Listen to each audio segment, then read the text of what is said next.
Aujourd'hui, vous vous êtes rendu compte qu'on a commencé le culte un peu plus tôt. Je trouve que ce n'est pas bon qu'on puisse écrire à 7h, à 9h, 9h30, à 11h30, 12h à 14h et on va toujours à 16h, 17h, 16h, 15h. Nous allons faire l'effort vraiment de respecter le temps et de déborder au maximum 30 minutes. C'est pourquoi nous prendrons la parole plus tôt, 15 minutes plus tôt. C'est ce qui a été fait au premier culte et au deuxième culte. Les choristes auront 45 minutes et moi après je chanterai aussi. Parce que quand ils chantent et moi je chante aussi, on est dans 1h30 et c'est comme ça que nous débordons tout le temps. Mais aussi aujourd'hui, nous avons réglé un problème qui commençait à devenir une maladie grave à la compassion. C'est des gens qui ne vont plus jusqu'à la fin du culte. Mercredi, vendredi, dimanche, il suffit seulement que la parole finisse, ils se tiennent debout et ils sortent en foule, 100 personnes, 200 personnes. Mes frères, c'est un manque de respect total au Seigneur et c'est une manière de faire qui attriste le Saint-Esprit. Désormais, quand je finis la prédication, les protocolaires vont commencer à fermer la porte. Je répète, que ce soit mercredi, vendredi, que je sois là, que je ne sois pas là, que je voyage ou pas, à la compassion, désormais, on finit la prédication, on ferme la porte. Vous devez rester là, prier après le message, écouter les communiqués et recevoir la prière de bénédiction. Tous ceux qui ne sont pas d'accord, trouvez une autre église où vous allez faire ce que vous voulez, où vous allez vous promener à l'église comme vous voulez, causer comme vous voulez, mais je crois que c'est le minimum. D'ailleurs, l'église Compassion ne sont pas une église qui déborde. Il y a des églises qui débordent 2 heures du temps. Nous, le maximum, c'est 30 à 1 heure du temps. Nous avons des cultes de 2 heures du temps, 2h30, et ce n'est pas normal que quelqu'un qui assiste à un culte pendant 1h30 se donne le droit de se lever, et pas 200 personnes qui sortent. Quel désordre et quelle saleté. Donc, plus jamais ça à la compassion. Et si tu n'es pas d'accord avec moi, lève-toi déjà et rentre à la maison. Parce que quand je vais finir le message, on va fermer la porte. Les seules personnes qui peuvent sortir, ce sont les personnes qui ont des raisons valables. Et pour cela, vous vous adressez personnellement au protocole, vous expliquez la raison pour laquelle vous sortez. Mais si c'est un groupe, vous ne sortez pas. Lorsque vous allez assister à une réunion d'une autorité, vous ne faites jamais cela. Mais pire, quand vous le faites dans la maison de Dieu. Lorsqu'on parle de sainteté, ce n'est pas seulement se priver de voler, d'impureté, c'est aussi respecter Dieu, respecter sa présence. Et sachez que lorsque vous ne savez pas respecter la présence de Dieu, des choses mauvaises arrivent, mes frères. Vous voyez, Hérode, il a fait un discours et on lui a donné la gloire de Dieu. Au lieu qu'il refuse cette gloire, il a pris cette gloire. Il ne savait pas qu'il y avait un ange à côté de lui. Et cet ange l'a tué. Quand Dieu te voit au travail, tu respectes ton chef. Quand il voit à l'école, tu respectes tout. Aux aéroports, tu respectes. Aux frontières. Mais quand il te voit comment tu te comportes dans sa maison, comme si c'était vraiment ton jardin, mon frère, cela ne t'apporte aucune bénédiction. Et malheureusement, c'est que même certains ouvriers font de telles choses. Et même certains, ils sortent. Tu croirais même qu'il y a quelque chose d'important. Non, ils sortent dehors pour causer, parler. Et certains seulement, ils évitent de faire la queue pour sortir du culte. Donc, ils doivent vite sortir pour ne pas faire la queue. Et ils entraînent des gens derrière. Plus jamais ça la compassion. Pour ma part aussi, je vais veiller, commencer à respecter le temps. J'ai compris aussi pourquoi des fois je déborde. Des fois j'ai 10 points. Alors au lieu de parler de 10 points, je parlerai de 5. Tant que Jésus n'est pas revenu, je suis votre pasteur, je parlerai de l'autre. Prochainement, comme aujourd'hui, je devais parler de 10 choses. Je ne vais parler que de 5 choses et on finit le culte à temps et nous devenons une église davantage sérieuse. Amen. Car on reconnaît le sérieux d'une église par la manière dont on entre aussi et la manière dont on sort du culte. Amen. C'est aussi du respect. Lorsque nous étions dans les églises qu'on appelait des idolâtres, voyez comment on respectait. Et d'ailleurs, moi, là où je priais, on fermait la porte. Quand on venait au deuxième culte, tant que le premier culte n'a pas pris fin, vous êtes tous dehors, la porte est fermée, personne ne sort. Mais nous, aujourd'hui, on a le Saint-Esprit rempli de l'Esprit. Nous sortons comme nous voulons. Certains même, ils sortent et puis ils reviennent et puis ils sortent encore. Quelle saleté, mes frères. Quelle saleté. Alors, si certains, vous allez vous chamailler aux portes, protocolaires, chamaillez-vous. Amen. Hein? Je vous donne le droit de vous chamailler contre ces irrespectueux, ces désordonnés. Amen. Si tu ne respecteras pas les choses à l'église, reste à la maison, suis sur Facebook Live. Là, tu peux écouter la parole en chiquant, en causant. Mais une fois que tu mets les pieds à l'église, tu dois respecter le protocole du début jusqu'à la fin. À bon entendeur, salut. Amen. Hein? Nous nous tenons debout. Nous allons partager le message de ce matin. Dis à ton voisin, c'est que l'enfer n'est pas. Amen.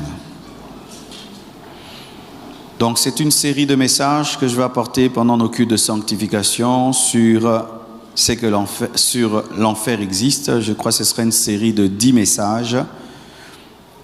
Matthieu 13, versets 40 à 42. Or, comme on arrache l'ivrée et qu'on la jette au feu, il en sera de même à la fin du monde. Le Fils de l'homme enverra ses anges qui arracheront de son royaume tous les scandales et ceux qui commettent l'iniquité. Et ils les jetteront dans la fournaise ardente, où il y aura des pleurs et des grincements de dents. Matthieu 25, versets 41 à 46. La Bible dit, « Ensuite il dira à ceux qui seront à sa gauche, « Retirez-vous de moi, maudits, allez dans le feu éternel qui a été préparé pour le diable et pour ses anges. Car j'ai eu faim, et vous ne m'avez pas donné à manger. J'ai eu soif, et vous ne m'avez pas donné à boire.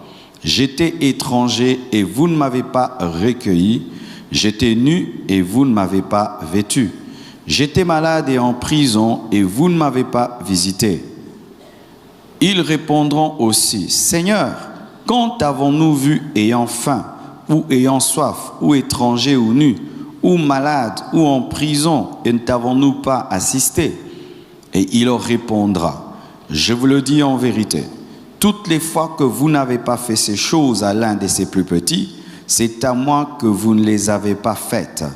Et ceux-ci iront au châtiment éternel, mais les justes à la vie éternelle. » Nous terminons avec Apocalypse 20, versets 10 à 15. Apocalypse 20, versets 10 à 15. La Bible dit, « Et le diable qui les séduisait fut jeté dans les temps de feu et de soufre où sont la bête et le faux prophète. Et ils seront tourmentés jour et nuit au siècle des siècles. Puis je vis un grand trône blanc, et celui qui était assis dessus. La terre et le ciel s'enfuirent devant sa face, et il ne fut plus trouvé de place pour eux. Et je vis les morts, les grands et les petits, qui se tenaient devant le trône. Des livres furent ouverts, et un autre livre fut ouvert, celui qui est le livre de vie. Et les morts furent jugés selon leurs œuvres, d'après ce qui était écrit dans ces livres.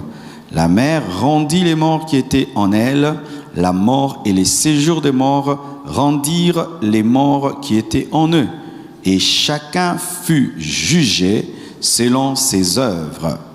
Et la mort et le séjour des morts furent jetés dans les temps de feu, c'est la seconde mort, les temps de feu. Quiconque ne fut pas trouvé écrit dans le livre de vie fut jeté dans les temps de feu. Que Dieu bénisse sa parole.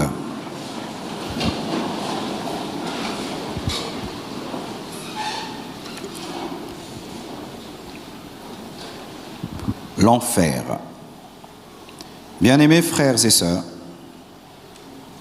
je rends grâce à Dieu qui m'a donné la force de prêcher ce message. C'est un message très combattu et vous ne pouvez pas savoir à quel point je sens vraiment des oppositions maléfiques quand je prêche ce message, que ce soit au premier culte.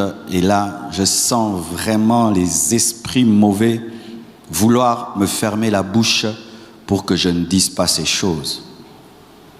Il y a des choses qu'on prêche qui ne dérangent pas trop le diable, vous devez le savoir, qui dérangent un peu le diable. Mais il y a des choses, quand on les prêche, elles dérangent à 100% Satan. C'est comme des messages comme ceci, parce que cela fait même partie de la destinée du diable, l'enfer. C'est-à-dire quand je prêche là sur l'enfer, et qu'il y a des démons en ce lieu, ils sont dérangés par ce message, parce qu'ils savent qu'ils finiront en enfer. Ils se rappellent même qu'ils finiront en enfer. C'est pourquoi vous remarquez que les prédicateurs ne prêchent pas beaucoup sur l'enfer, car cela déclenche un grand combat spirituel. Tu peux en parler un peu dans le message, mais du début à la fin, une semaine, un mois, Satan n'aime pas, car c'est un message qui déclenche le réveil et le salut. Et c'est des prédications sur le ciel et l'enfer qui ont engendré les plus puissants réveils dans le temps. Amen. Mes frères et sœurs, lorsque j'observe les hommes aujourd'hui, je me rends compte que les hommes sont distraits par rapport à l'éternité. Nous nous comportons comme un fruit qui est créé par Dieu pour qu'il finisse par être mangé, mais il se comporte comme s'il finira sur l'arbre. C'est ça l'homme aujourd'hui. Il se comporte comme un fruit qui ne quittera jamais l'arbre.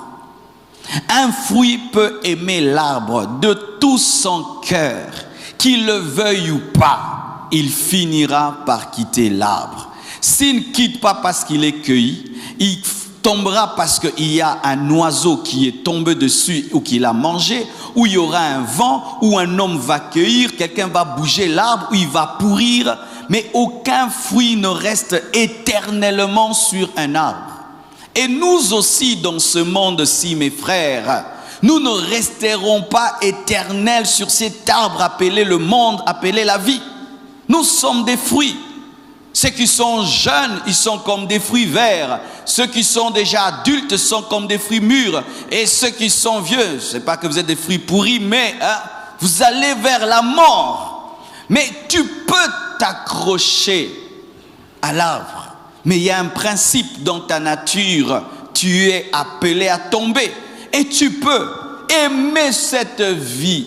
Tu peux te battre pour ne pas mourir. Tu peux tout faire si Jésus tarde. Même si tu manges la meilleure nourriture. Même si tu habites un bunker. Même si tu fais le sport tous les jours. Même si tu veilles sur ton alimentation.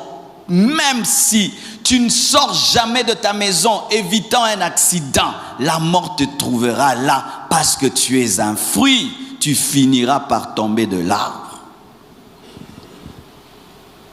Nous entendons souvent de tels messages dans les deuils, malheureusement pour l'Église. L'Église prêche l'éternité quand quelqu'un meurt. L'Église prêche l'éternité quand il y a un deuil. Mais l'Église ne prêche pas l'éternité aux personnes en bonne santé. Alors que c'est vous qui avez besoin d'entendre ce message, pas un mort. Lorsqu'un homme est mort, il n'entend plus la prédication, mais nous donnons les messages des vivants aux morts, alors que ce sont les vivants qui ont besoin de vivre. La distraction. L'homme est concentré sur la terre. Qu'est-ce que je veux manger? Qu'est-ce que je veux boire? C'est ce qui est arrivé aux hommes du temps de Noé. Alors que les déluges se préparaient, eux pensaient, je vais boire, je vais manger, je vais boire, je vais marier ma fille, je vais me marier, je vais marier ma fille. C'est ce que Jésus-Christ a dit. Lorsque le déluge est venu, les gens mangeaient, buvaient, mariaient, se mariaient, mariaient leurs filles. Et puis le déluge est venu. Au temps de Sodome et Gomorrhe, les gens mangeaient, buvaient, mariaient, se mariaient. Et le feu est tombé sur eux. Une surprise due à la distraction. Il y a plusieurs sortes de distractions. Et toute distraction est mauvaise dans la vie. Si tu es distrait au niveau des études, tu vas échouer.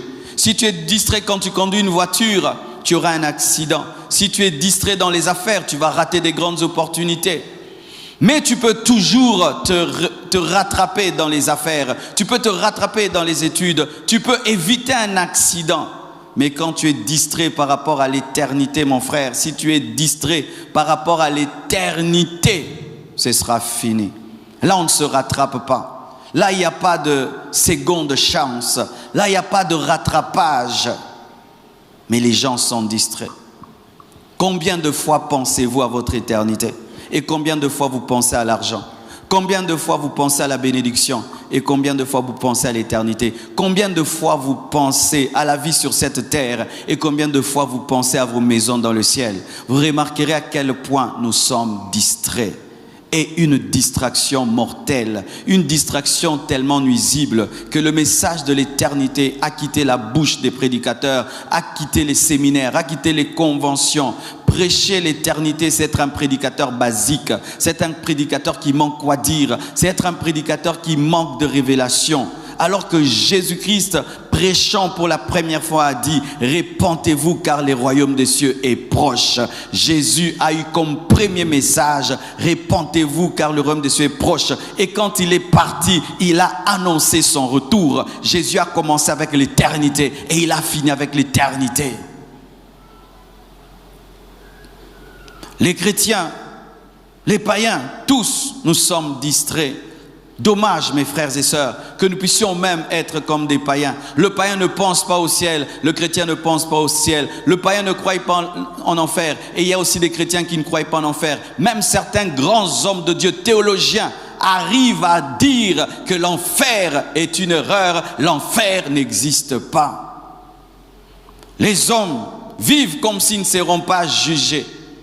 Comme si nous n'aurons pas de comptes à rendre. Comme si les choses vont continuer ainsi. Nous nous réveillons, nous dormons, nous nous réveillons, nous dormons. Non, mes frères. Lorsque quelqu'un va à l'école, il va et il revient, il va, il revient. Et puis il y a des examens, il y a des interros. Mais à la fin de l'année, il y a une proclamation. Et on dit, il y a premier de la classe, deuxième de la classe, et il y a le dernier de la classe. Et il y a ceux qui sont refusés. Ça ne continuera pas comme ça, mes frères. Ça ne continuera pas comme ça. Celui qui nous a envoyés sur la terre finira par nous demander des comptes. Celui qui nous a envoyés ici-bas finira par nous demander des comptes. Tu ne t'es pas créé toi-même. Tu ne t'es pas donné le souffle de vie que tu as. Tu n'es pas le produit de toi-même. Il y a quelqu'un qui t'a créé. Il y a quelqu'un qui t'a donné une mission. Et au dernier jour, il te demandera des comptes. Si même nous qui sommes sauvés, si même nous qui sommes des serviteurs de Dieu, le travail que nous faisons sera éprouvé par le feu. Dieu va voir quelle motivation m'a poussé à prêcher. Et il y a certains même qui perdront leur récompense à la fin des temps, au tribunal de Christ. Certaines œuvres seront des œuvres de chaume, d'autres œuvres seront des œuvres en or, en diamant. Il y aura un jugement, mes frères. Il y a un jugement. Et le jugement de Dieu est très dangereux. Pourquoi? Parce qu'on ne triche pas et on ne le fouille pas. On peut me convoquer au tribunal, je refuse d'y aller, je peux même tarder, et puis je vais y aller après 6 mois. Mais Dieu, tu ne peux fuir son jugement. Tu peux corrompre, donner de l'argent. Lorsque c'est un tribunal de ce monde, il y a des gens qui sont en liberté, qui devaient être en prison, et il y a des gens qui devaient être en liberté, qui sont en prison. Mais avec Dieu, ce n'est pas le cas. Vous qui avez l'habitude de toujours tricher, de toujours corrompre, des fois cette pensée vous accompagne dans les choses de Dieu et vous croyez que même dans les choses de Dieu, vous finirez par vous échapper sans respecter la parole. Nous serons jugés, mes frères. Et Dieu n'a pas de chouchou. Dieu n'a pas de chéri. Il y a des gens qui pensent qu'ils sont les chéris de Dieu. Je ne sais pas d'où leur vient cette conviction. Il y a des gens qui se trouvent toujours à part par rapport aux autres. Regarde-toi bien, mon frère. Tu n'as rien d'exceptionnel. Tu as 2 yeux comme nous. Tu as un nez comme nous. Tu as 2 pieds comme nous, 2 mains comme nous. Pourquoi tu penses que tu es exceptionnel? Que Dieu est tellement bon pour toi, particulièrement. qu'il comprendra tes bêtises, qu'il comprendra tes péchés. Et même si tu ne l'as pas servi, tu n'as pas cru en lui, tu finiras au ciel parce que tu es le chouchou de Dieu. Dieu a donné des exemples pour montrer qu'il n'avait pas de chouchou. Le grand Moïse, il lui a dit, tu n'entreras pas en Canaan, alors qu'on pouvait dire qu'il méritait Canaan. Il a eu une formation de 40 ans dans le désert, il a souffert devant Pharaon, mais malgré ça, Dieu lui dit, tu n'entres pas. Dieu n'a pas de chéri. S'il y a un chéri que Dieu a, c'est Jésus. Mais il a tué Jésus parce que Jésus a porté tes péchés. Si un autre meurt pour nos péchés, qu'est-ce qui nous arrivera pour nos propres péchés? Tu n'es pas un chéri de Dieu. Dieu ne m'aime pas plus que toi. Dieu ne m'aime pas plus que toi, mon frère. Je ne suis pas un chéri de Dieu. Je n'ai pas une alliance spéciale avec Dieu. Je n'ai pas une Bible particulière à moi-même. Je n'ai pas des versets bibliques pour moi seul. Arrêtez de penser que vous êtes spéciaux. C'est un esprit d'égarement. Arrêtez de penser que vous êtes un cas à part. C'est un esprit d'égarement. Qui souvent échoue à l'école? Ce sont les étudiants qui pensent qu'ils sont à part, que tout le monde peut étudier sauf eux. Tout le monde doit aller à l'école sauf eux. Lui, il va rester à la maison, il ne va pas étudier, il va réussir. Et après, il est étonné, il est refusé. Et c'est ça aussi, les hommes qui pensent qu'ils sont spéciaux. J'ai entendu plusieurs fois où j'ai prêché aux gens en leur disant, fais attention, tu iras en enfer. Il dit, mais moi je sens que Dieu m'aime beaucoup. Oui, Dieu t'aime beaucoup. C'est vrai, Dieu t'aime beaucoup. Vous pensez que quand Dieu a créé Lucifer, il n'aimait pas Lucifer? Vous pensez que quand Dieu a créé les anges qui sont devenus des démons, Dieu ne les aimait pas? Dieu les aimait. Vous pensez que Dieu n'aimait pas les hommes qui sont morts au temps de Noé? Dieu les aimait. Pourquoi tu penses que parce que tu te sens spécial, que tu es spécial et que tu as des versets spéciaux et tu as une croix de Jésus à toi-même? Tu rendras des comptes, mon frère. Même si tu ne veux pas, tu rendras des comptes. Tu rendras des comptes au dernier jour. De tes paroles, de tes pensées, tes actions, la vie que tu mènes, tu rendras des comptes. Il y a une caméra qui accompagne ta vie partout où tu vas, l'œil de Dieu. L'œil de Dieu te suit partout. Il y a un homme qui a eu cette expérience. C'était un homme qui vivait dans le péché comme pas possible. Et un jour, il sort avec une prostituée. Alors qu'il est dans la chambre avec la prostituée, il voit un œil au niveau du plafond qui le regardait. Il est venu me dire, pasteur, j'ai vu un œil dans la chambre de la prostituée. Vous qui cachez des choses, qui vivez dans l'hypocrisie, qui menez des doubles vies, vous vous cachez devant qui? Vous vous cachez devant celui qui voit tout. Vous vous cachez devant celui qui est déjà présent dans la cachette avant que tu te caches. Vous vous cachez où? Vous vous cachez où, mon frère? Tu caches quoi? Devant qui? Nous avons oublié en soi qui nous jugera. Nous avons oublié. Nous pensons que c'est l'église qui va nous juger. Nous pensons que c'est le pasteur qui va nous juger. Nous pensons que c'est le frère qui va nous juger. Non, c'est pas nous. C'est pas nous. Tant que le Saint-Esprit n'avait rien révélé à Pierre, personne ne savait qu'Ananias et Saphira avaient menti. Personne ne savait. C'est seulement quand l'Esprit de Dieu a révélé à Pierre que cela était sûr. Donc ceci, mon frère, si Ananias et Saphira, plutôt si Pierre n'avait pas reçu la révélation, personne n'aurait su que lorsque Ananias et Saphira avaient donné cet argent, c'était la moitié. Personne n'allait le savoir, mais Dieu l'avait su. Il y a un jugement. Et sachez que le temps de la grâce prendra fin. La grâce est une parenthèse dans le calendrier de Dieu. La parole est venue auprès des siens, les siens l'ont rejetée. C'est alors et s'est tourné vers quiconque, vers les nations. Mais le temps des nations va vers son terme, mes frères. La grâce va vers son terme. Une fois seulement que l'enlèvement a lieu, la grâce prend fin. Une fois que l'enlèvement a lieu, la grâce prend fin. Mais pas seulement l'enlèvement, la mort. Une fois que tu es mort, la grâce prend fin. Il n'y a pas de grâce au-delà du tombeau si tu n'as pas Jésus. Il n'y a pas de grâce au-delà de la tombe si tu n'as pas Jésus. La vie est une grâce. La grâce de saisir la grâce. Vivre, c'est la grâce de saisir la grâce. Mes frères et sœurs, si Dieu te permettait de faire un tour dans le Sheol et y rencontrer des personnes mortes, je voudrais te dire que tu pourras sentir ceci, qu'elles désirent toutes vivre pour croire et pratiquer la parole. Toutes désirent cela, cette grâce que tu as, d'être à l'église là, en train de m'écouter, avec l'opportunité de pouvoir changer et de sortir de ta vie d'hypocrisie. Si elle pouvait revenir.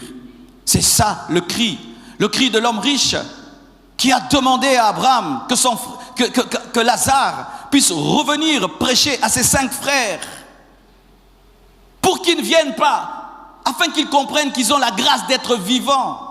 Être vivant, c'est la grâce de pouvoir changer ta vie. C'est la grâce de pouvoir pratiquer la parole. C'est la grâce de pouvoir te repentir. C'est la grâce de pouvoir changer. Car un homme vivant peut changer. Mais une fois que tu es mort, ce sera la continuité de la vie que tu as menée sur la terre. Il n'y a pas de grâce au-delà du tombeau. Que personne ne vous mente. Le purgatoire n'existe pas. Il n'y a pas de grâce au-delà du tombeau. Si tu as saisi la grâce pendant que tu es vivant, la grâce va te poursuivre au-delà du tombeau. Mais si tu n'as pas cru en Jésus-Christ, tu n'as pas saisi la grâce, tu n'auras pas grâce au-delà du tombeau. Et Satan travaille toujours de la même manière. C'est toujours la méthode, la première qu'il utilise toujours. Si tu veux vaincre le diable, tu dois étudier la tentation d'Adam et Ève et la tentation de Jésus. Je vous donne cela et ajoutez même la tentation de Joseph. Étudiez ces 3 tentations, vous comprendrez comment Satan agit. Car toutes les autres tentations du diable sont semblables, il les diversifie, mais c'est toujours la même base. Avec Adam et Ève dans le jardin, il a amené la parole en doute. Il a fait douter Ève. Est-ce que Dieu a vraiment dit? Il a changé la constitution divine. Il a changé la vision de Ève sur le fruit. Et c'est ce qu'il fait avec l'enfer. Il travaille à changer notre vision sur l'enfer. Et lorsque tu causes avec l'homme moderne, tu te rends compte que la vision de l'homme moderne sur l'enfer est fausse. Et même certains qui viennent à l'église, et même certains qui prêchent, certains qui prient, ont une fausse vision de l'enfer. Écoutez ce que Satan dit. Il nous dit que l'enfer est l'ensemble des souffrances et des problèmes que nous avons ici-bas. Certains même philosophes disent ça, et certains chrétiens. Quand tu dis l'enfer, il dit l'enfer n'existe pas, mon frère. L'enfer, c'est ce monde-ci. Regarde toutes ces guerres, regarde ces maladies, ces épidémies, ces viols et tous ces malheurs, tout ce qui se passe, la famine, c'est l'enfer. Archi faux, c'est pas l'enfer. L'enfer n'est pas l'ensemble des souffrances que nous avons ici-bas. Pourquoi je dis ça? Si l'enfer est l'ensemble des souffrances que nous avons ici-bas, Dieu est injuste. Pourquoi? Parce qu'il y a des hommes qui craignent Dieu, qui manquent le pain, qui manquent la nourriture, qui manquent des voitures, qui manquent des maisons, qui manquent de tout. Il y a des hommes qui ont craint Dieu, qui sont morts dans des prisons. Mais il y a des hommes qui vivent dans le péché, qui sont des sorciers, des magiciens, qui tuent les gens. Ils ont des jets, ils ont des yachts, ils roulent avec des hélicoptères. Ils ont tout ce dont ils ont besoin. Alors on va dire que les saints sont en enfer et les pécheurs sont au paradis. Non, mes frères. Les souffrances ici-bas sont causées par plusieurs choses. Mais ce n'est pas l'enfer. Sont causées par un jugement de Dieu. Tu peux pécher et puis Dieu te frappe. Les souffrances sont aussi causées par une épreuve où Dieu veut tester ta foi. Les souffrances aussi viennent de ta propre négligence, car tu peux causer tes propres souffrances. Mais les souffrances, la plupart ici-bas, sont causées par l'égoïsme de l'homme, car il est écrit que dans les derniers jours, il y aura des temps difficiles, car l'homme sera égoïste, cupide, ami de l'argent. Quand les gens meurent à gauche et à droite, ce n'est pas l'enfer. Pourquoi? Parce qu'on ne vit pas l'enfer dans le corps. L'enfer se vit dans l'âme et dans l'esprit. L'enfer ne se vit pas dans le corps. Car si l'enfer se vit dans le corps, l'enfer dure un temps, alors que la Bible révèle que les gens qui vont en enfer souffrent au siècle des siècles, éternellement. Donc l'enfer ne se vit pas sur la terre. Cette terre, ce n'est pas un enfer, car certains sont dans un paradis sur cette terre et d'autres sont dans des souffrances.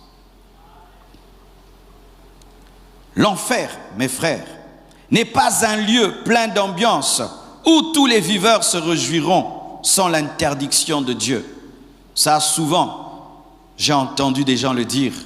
Quand je prêche à des jeunes qui aiment la vie, à des hommes qui aiment aller dans les boîtes, dans les bars, des hommes qui aiment fumer, qui aiment s'enivrer, qui aiment sortir samedi, et tu leur dis l'enfer existe. Ils te prêchent l'enfer comme étant la continuité de leur bar, la continuité de leur boîte, la continuité de leur concert. Ils te présentent un enfer heureux, où il y aura des stars, des vedettes, des célébrités qui vont continuer à les égayer. Frères, ne jouons pas. Il y a une maladie aujourd'hui dans ce monde, les gens rient de tout. Tu leur prêches sur le péché, ils rigolent. Tu lui dis tu es voleur, il rit. Tu dis impudique, tu mourras, il rigole. Mon frère, pourquoi tu ris quand on prêche une prédication qui te touche et tu ris? Nous sommes habitués à rire de tout, à rire même des choses qui vont nous tuer. Et nous amenons des blagues dans les choses de Dieu, disant que l'enfer c'est le ciel et le ciel c'est l'enfer. Et nous nous moquons, on dit au ciel ce sera ennuyeux, mais en enfer il y aura la vie. Et les gens rient. Tu ris mon frère. Sachez ceci mes frères. En enfer, il n'y aura pas de compagnie. Personne ne sera près de toi. Souvent, lorsque les gens imagent l'enfer, ils montrent plusieurs personnes au même endroit, mais ce n'est pas le cas. Regardez quand on présente l'homme riche, on montre qui est à côté de lui. Il n'y a personne. En soi, l'enfer, c'est une prison. Nous pouvons être à 10 000 à Makala, mais si tu es dans une prison fermée, tu ne verras pas les autres. Et en enfer, ce n'est pas que quelqu'un viendra te tenir compagnie pour te dire nous souffrons ensemble, tiens bon. Personne. La solitude la plus profonde sera vécue par les hommes. Et une révélation m'a été donnée. S'il y aura une compagnie que vous aurez en enfer, c'est la mort. Car la Bible dit que la mort sera jetée en enfer. La mort sera jetée en enfer. Tu sentiras la mort en permanence. Tu vois comment tu as peur de la mort. La mort sera le parfum de l'enfer. La mort sera le parfum de l'enfer.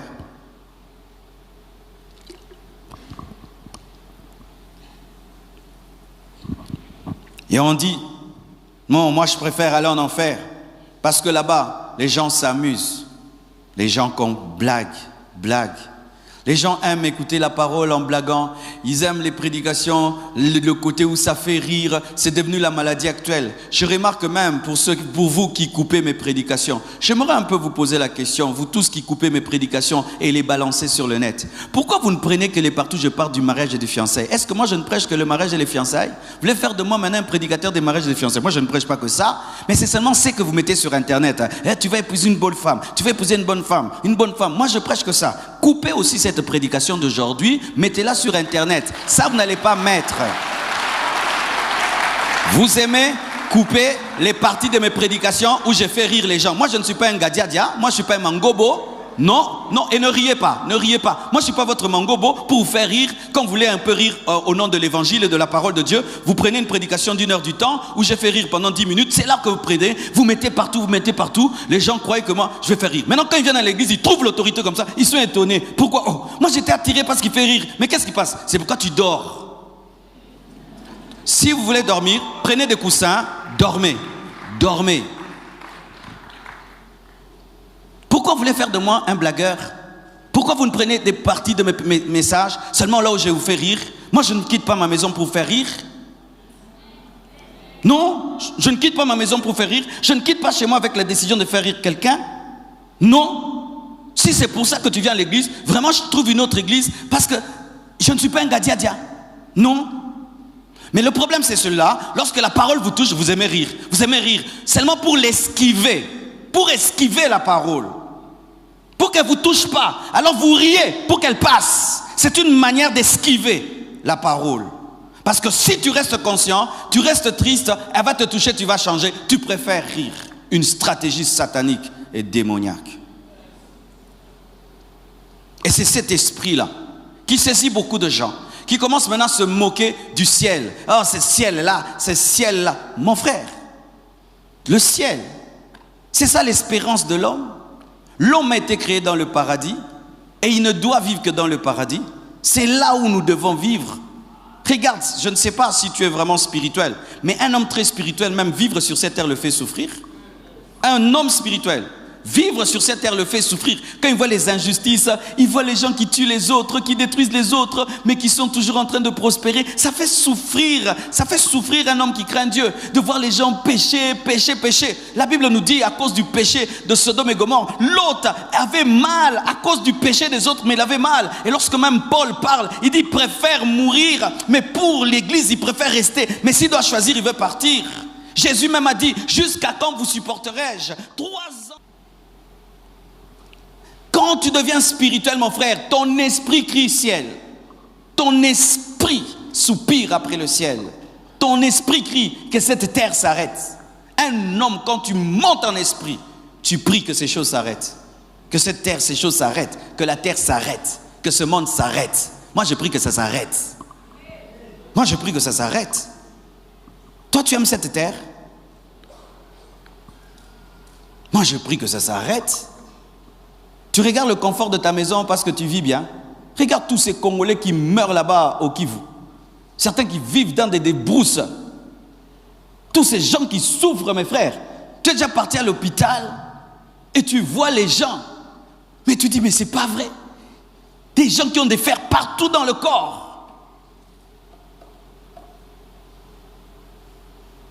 Si on n'atteint pas ce niveau-là, on n'est pas chrétien. On a raté la conversion, on est dans autre chose, comme les pharisiens et les sadducéens. Ils étaient dans la parole, mais dans la fausse parole, et ils pensaient qu'ils étaient avec Dieu. Quand la vérité est venue, la vérité les a condamnés. L'enfer n'est pas un lieu plein d'ambiance, mes frères, mais c'est un lieu de pleurs et de grincements de dents. Les gens sont rongés par les vers éternellement, et les vers continuent à les ronger sans mourir. Les gens sont brûlés par un feu qui ne finit pas. Et des gens qui ont fait l'expérience de la mort et qui sont revenus à la vie et qui ont connu le couloir de l'enfer. J'expliquerai toutes ces choses, couloir de l'enfer et tout ça, avec le temps dans les autres enseignements. Il dit ceci, que quand quelqu'un meurt, sa conscience est multipliée, sa sensibilité est multipliée. Et la sensibilité à la douleur augmente, la sensibilité à la tristesse augmente davantage. C'est ça qui est en enfer. Il n'y a aucune joie. Même quand on dit que non, le diable va maltraiter les gens. Non. Quand Dieu jette tout le monde en enfer, même le diable ne maltraite personne. Parce que maltraiter quelqu'un peut lui donner même le plaisir. Personne n'a la joie en enfer. Personne n'a la joie. Alors frère, si tu joues à parler d'un enfer qui est un concert, fais très attention. La Bible ne dit pas cela. L'enfer n'est pas une invention des prédicateurs pour effrayer leurs auditoires, mais une vérité biblique, signe du jugement divin sur les impies. Je n'invente rien. Tous les versets que j'ai donnés sont dans la parole.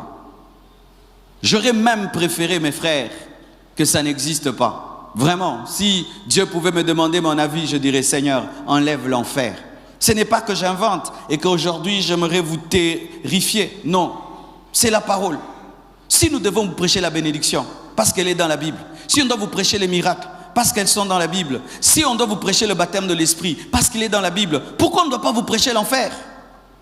Jésus a prêché l'enfer. Jésus a enseigné sur l'enfer plus que les autres apôtres, plus que tous les disciples. Jésus parlait clairement de l'étang de feu. Jésus parlait clairement là où il y a les pleurs et les grincements des dents. Jésus. Si Jésus était le prédicateur d'une église, le pasteur d'une église, il parlerait beaucoup de l'enfer. Beaucoup de l'enfer. Nous n'inventons rien, mes frères. Et d'ailleurs, un prédicateur qui ne te parle pas de l'enfer ne t'aime pas. Un prédicateur qui ne te parle pas de ton éternité ne t'aime pas. Un prédicateur qui t'amène que dans ta vie présente ne t'aime pas. Je vous assure, mes frères, vous me direz merci dans l'éternité d'avoir entendu ces choses. Vous me direz merci d'avoir abîmé votre dimanche, de vous avoir rempli de peur, de vous avoir rempli de tristesse. À salut, vous me direz merci. Ce n'est pas une invention, c'est écrit dans la parole. Et on ne doit pas vous prêcher une partie de la parole pour que seulement vous soyez heureux. On doit vous prêcher toute la Bible, là où elle donne la joie et là où elle fait peur. Même moi aussi, quand je lis la Bible sur l'enfer, mes frères, moi aussi j'ai peur. Moi aussi j'ai peur, je ne veux pas aller là-bas. Mais je ne vais pas prêcher la Bible que du côté où que j'aime. Quand je parle de l'onction, je suis très à l'aise. Quand je parle des miracles, je suis très à l'aise. Quand je parle du succès, je suis très à l'aise. Mais je ne dois pas prêcher la parole où je suis à l'aise. Je dois être fidèle à la parole. Ce n'est pas une invention. C'est écrit dans la parole de Dieu.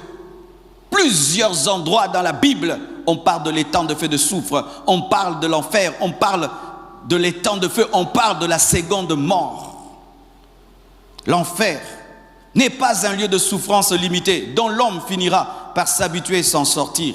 Il y a même des théologiens qui enseignent ça. Faites attention aux théologiens, mes frères. Faire la théologie, ce n'est pas que tu connais Dieu. Je répète, faire la théologie, ce n'est pas le signe que tu connais Dieu. Tu peux avoir le logos, tu n'as pas le réma.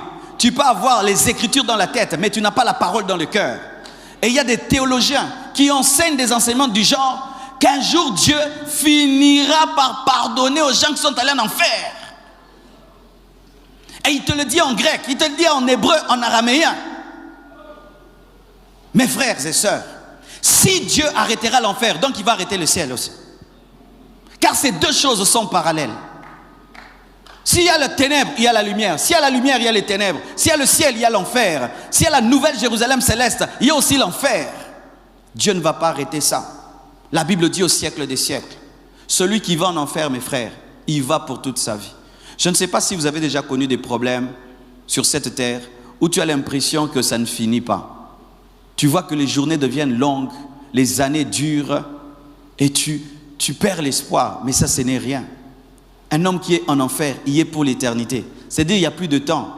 Lorsque quelqu'un entre en prison, on dit que tu es en prison à vie. Le jour où tu meurs, la prison s'arrête. Mais celui qui est en enfer, elle ne s'arrête pas. Pourquoi? Parce que l'esprit ne meurt pas. L'âme ne meurt pas. Éternellement. Éternellement. Éternellement. On ne fait pas un jour en enfer. Ni 2 jours, ni 3 jours, ni 1000 ans. Ni même 1 million d'années. Qu'on te prenne, on te met seulement dans un four pendant 1 jour. Dans un four pendant 1 jour. Mais on te met éternellement. Ce n'est pas que tu t'habitues aussi aux souffrances parce que tu es dedans depuis longtemps. Non. Tous les jours, c'est comme si c'est la première fois. Vous voulez aller à un tel endroit où vous êtes venu à l'église des années, vous avez écouté la parole, mais puis vous finissez en enfer. Parce que vous étiez des chrétiens hypocrites, des faux frères, des fausses sœurs, des religieux, des gens qui viennent à l'église et qui ne savent même plus ce qu'ils viennent faire. Vous voulez finir dans de tels endroits. J'aurais aimé être un païen et puis je finis en enfer. Mais pas quelqu'un qui a écouté la parole et qui finit en enfer. J'aurais aimé ne jamais entendre. Je pourrais même dire Dieu, j'ai jamais entendu. Mais toi tu as entendu. Et tu es en train d'entendre. Pendant que je prêche, tu entends. Mais aucune décision dans le cœur. Tu attends seulement la fin du culte, qu'on dise Amen, et que tu continues comme d'habitude dans ta vie, mon frère. Et tu es un homme. Et tu es un homme. Si même tu ne vas pas aller en enfer par amour pour Dieu, si tu ne vas pas aller au ciel par amour pour Dieu, va même au ciel par amour pour toi-même. Si tu n'aimes pas Dieu, tu n'aimes pas...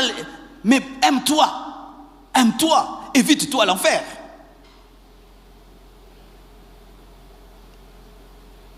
Comment peux-tu écouter mois après mois, jour après jour, dimanche après dimanche? Tu connais même, mais tu mènes une vie en contradiction avec la parole que tu connais. Ça sert à quoi, mes frères? Ce n'est pas un lieu de souffrance éternelle, plutôt limité. mais c'est un lieu de souffrance éternelle. L'homme n'en sort jamais. Une fois que Dieu te met en enfer, c'est fini. C'est fini, tu deviens comme le diable. Le diable est condamné à l'enfer et jamais plus ce jugement ne peut être enlevé. Et un homme qui meurt sans Christ devient comme un démon. Son jugement ne peut être enlevé. Il peut pleurer, il peut crier. Jamais Dieu ne le pardonnera.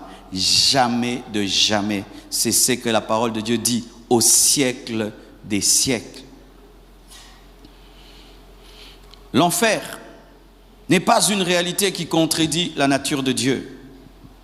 Il y a une secte qui enseigne cela. Ils disent que Dieu est bon, il ne peut envoyer sa créature en enfer. Ils disent comment Dieu peut envoyer ses enfants en enfer. Les gens qui prêchent l'enfer ne connaissent pas Dieu. Dieu est amour. Oui, Dieu est amour. Mais Dieu n'est pas seulement amour. Dieu est aussi saint. Dieu est aussi juste. La justice de Dieu envoie en enfer.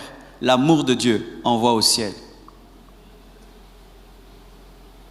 Si tu ne connais pas Dieu dans sa totalité, tu auras un sérieux problème. C'était encore ça le problème des pharisiens. Ils ne connaissaient que le Dieu de la loi. Lorsque le Dieu de la grâce est venu, ils ont été balayés par la grâce. Et lorsque tu ne connais que l'amour de Dieu, tu ne connais pas sa justice, la justice de Dieu te frappera. Dieu t'aime, oui c'est vrai, mais Dieu est saint. Dieu est saint. L'amour de Dieu a envoyé Jésus-Christ sur la terre. Mais la justice de Dieu punira tous ceux qui n'ont pas cru en lui. L'amour de Dieu a accepté que Christ meure à la place de l'homme.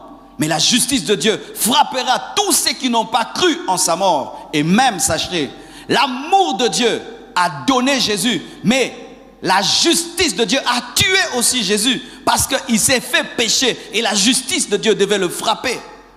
Dieu est amour. Mais Dieu est aussi saint. Dieu est aussi juste. Comment allez-vous expliquer alors le déluge?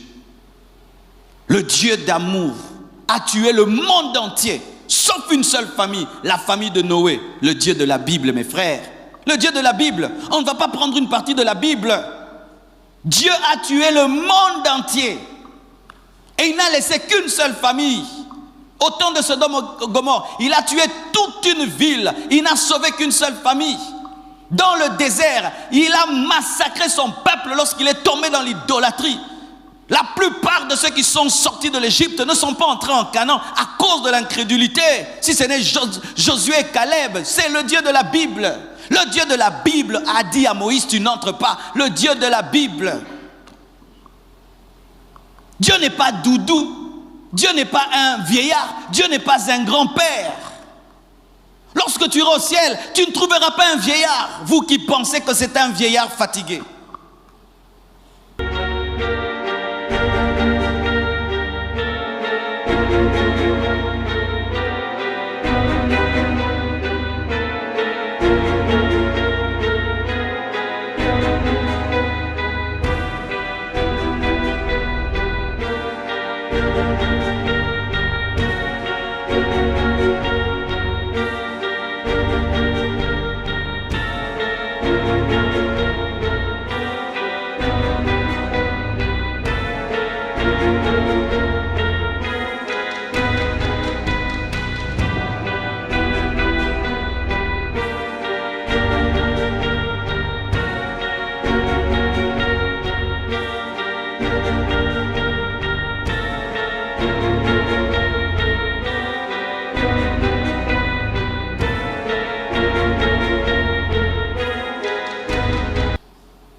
C'est cette image-là que le diable nous donne de Dieu. Pourquoi? Pour qu'on finisse comme lui en enfer. Alors que lui, il sait qu'on ne joue pas avec Dieu.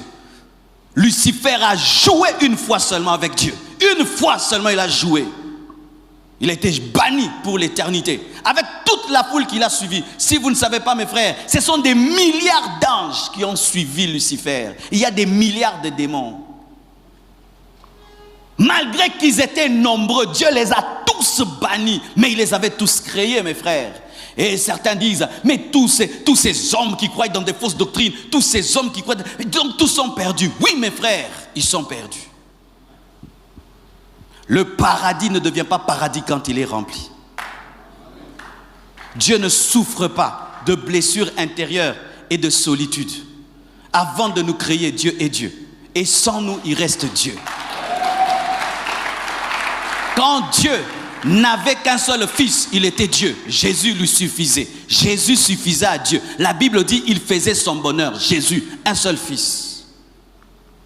Souvent nous pensons que nous pouvons faire des chantages à Dieu. Car moi si j'abandonne, Dieu se sentira seul. Frère, il a Paul, il a Pierre, il a Matthieu, il a David, il a Abraham. C'est toi qui as besoin de Dieu. Dieu peut se passer de toi, mais toi tu ne peux pas te passer de lui.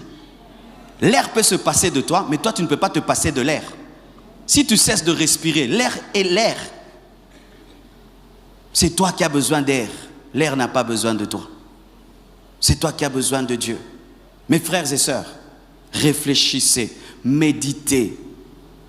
Vous qui ne présentez qu'un Dieu d'amour, un Dieu de bonté, faites très attention.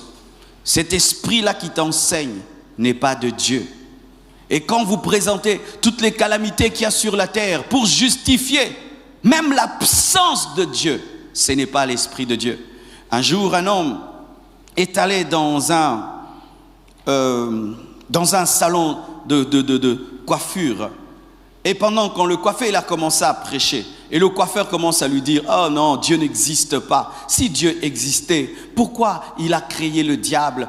Si Dieu était bon, pourquoi il a créé le diable? Oh, si Dieu existait, pourquoi il y a autant de problèmes? Tous ces morts sur la terre, ces famines. Non, Dieu n'existe pas. Et s'il existe, il est méchant. » Je bénis Dieu, celui qui le coiffait avait la sagesse de Dieu.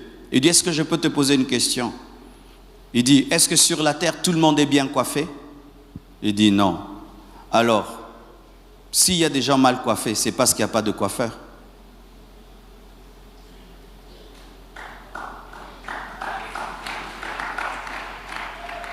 Ces gens qui sont là en raste avec des cheveux bizarres prouvent qu'il n'y a pas de coiffeur. Il dit, non, ils ne sont jamais entrés dans mon salon. La même chose. Il y a la souffrance sur la terre parce que les hommes ne sont pas allés vers Dieu. Si nous allons vers Dieu, nous aurons une bonne politique, une bonne économie. Nous allons partager. Il n'y aura pas de famine, il n'y aura pas de souffrance. La couche d'ozone ne sera pas transpercée. Nous allons savoir gérer la nature. Si ce monde est ce qu'il est, c'est parce que l'homme est allé loin de Dieu. Si les hommes ne sont pas coiffés, ce n'est pas parce qu'il n'y a pas de tondeuse, c'est parce que l'homme est allé loin de la tondeuse. Et s'il y a des souffrances sur la terre, ce n'est pas parce que Dieu est méchant, c'est parce que l'homme a rejeté l'amour de Dieu en devenant égoïste, cupide. Ce n'est pas Dieu qui est en train de bouffer les salaires des gens. Non, ce n'est pas Dieu. C'est l'égoïsme de l'homme qui fait que l'homme, au lieu de payer ses frères, met tout dans la poche. Ce n'est pas Dieu. Ce n'est pas Dieu. C'est nous. Mes frères et sœurs, sachez ceci, qu'il est possible de venir à l'église et d'aller en enfer. Il est possible d'écouter la parole et d'aller en enfer tant que tu n'as pas donné ta vie à Jésus-Christ. La Bible dit, car Dieu a tant aimé le monde qu'il a donné son Fils unique afin que quiconque croit en lui ne périsse point, mais qu'il ait la vie éternelle. C'est le plus puissant verset de la Bible, mon frère. Le plus puissant. Venir à l'église ne sauve pas. Avoir des responsabilités à l'église n'amène pas au ciel. Même prêcher l'évangile n'amène pas au ciel. Être à côté du pasteur n'amène pas au ciel. C'est croire en Jésus, pratiquer la parole jusqu'à ta mort qui amène au ciel. Sans cela, tu es un religieux, tu es un adepte de l'église, tu es un membre de l'église, mais tu n'es pas membre du corps du Christ. Alors qu'il est encore temps, quittez cette religiosité, quittez cette vie où vous vous approchez de la parole sans la recevoir dans vos cœurs. Sortez de là, alors qu'il est encore temps. Alors qu'il est encore temps. Je ne le laisserai pas, le péché, m'empêcher de vivre le ciel. Et je ne permettrai pas à un péché de rien du tout de me conduire dans un feu éternel. Aller en enfer, c'est être escroqué. Pour un petit plaisir de quelques minutes, tu as l'éternité en enfer. Pour une voiture, tu as l'éternité en enfer. Une maison, l'éternité en enfer. Des habits, l'éternité en enfer. Un homme, une femme, un plaisir, l'éternité en enfer. Je préfère manquer tout ça et attendre calmement le ciel, comme le pauvre Lazare. Que Dieu vous bénisse abondamment.